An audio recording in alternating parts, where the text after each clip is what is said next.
দেবগণ বাস্তবিক জীবদুঃখ দূর করবার জন্য মর্ত্যধামে অবতীর্ণ হওয়ার শুভ সময় উপস্থিত, কিন্তু আমি নৃসিংহ রাম ও পরশুরামের মতো অস্ত্রের সাহায্যে পৃথিবীকে জয় করব না। আমি শিক্ষা দেব প্রেম, প্রেমের দ্বারাই পৃথিবী জয় করব।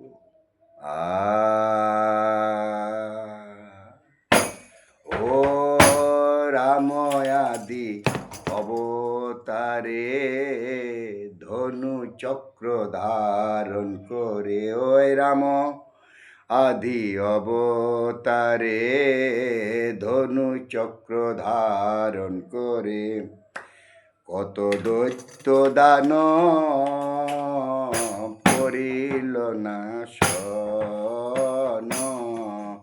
কত দৈত্য দান করিল নাশন। আমি কভু অস্ত্র না ধরিব, প্রাণে কারে না মারিব। আমি কভু অস্ত্র না ধরিব, প্রাণে কারে না মারিব। আমি প্রেমে করব জগত উদ্ধার, আমি প্রেমে করব জগত উদ্ধার। প্রেমে জগতে জয় করিব, প্রেমে জগতে জয় করিব। ওই যে মুক্তির পথ দেখাইব আমি, প্রেমে জগতে জয় করিব। মুক্তির পথ দেখাইব আমি, প্রেমে জগতে জয় করিব।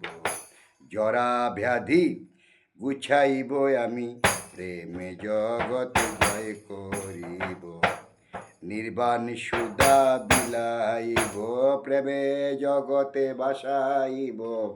নির্বাণ সুধা বিলাইব, প্রেমে জগৎ বাসাইব।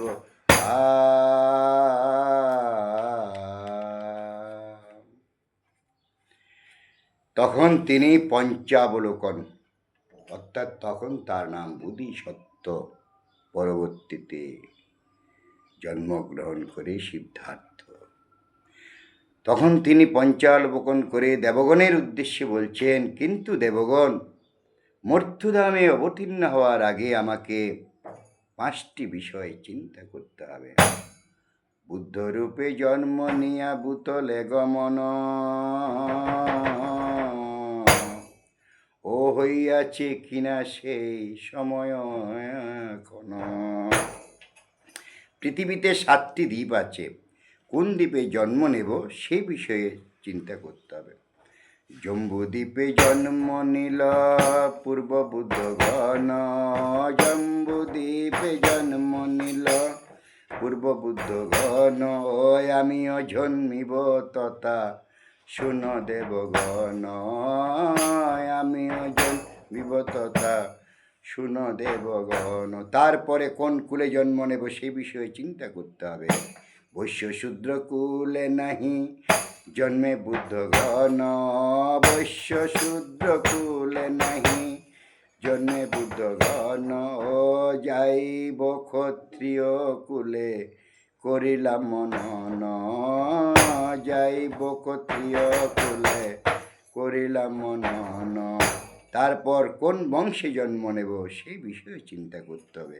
ও নিষ্কলঙ্ক শাক্য বংশ কপিল নগরে, ও নিষ্কলঙ্ক শাক্য বংশ কপিল নগরে। ও জনম লইব আমি সেই মর্তপুরে। তারপর কার ওরসে এবং কার গর্ভে জন্ম নেব সেই বিষয়েও আমাকে চিন্তা করতে হবে। পতিব্রতা পুণ্যশীলা দেবী মায়া রানী, ও পতিব্রতা পুণ্যশীলা দেবী মায়া রানী। ও শুদ্ধ ধনের প্রিয়তমা আমার জননী, ও শুদ্ধ ধনের প্রিয়তমা আমার জননী।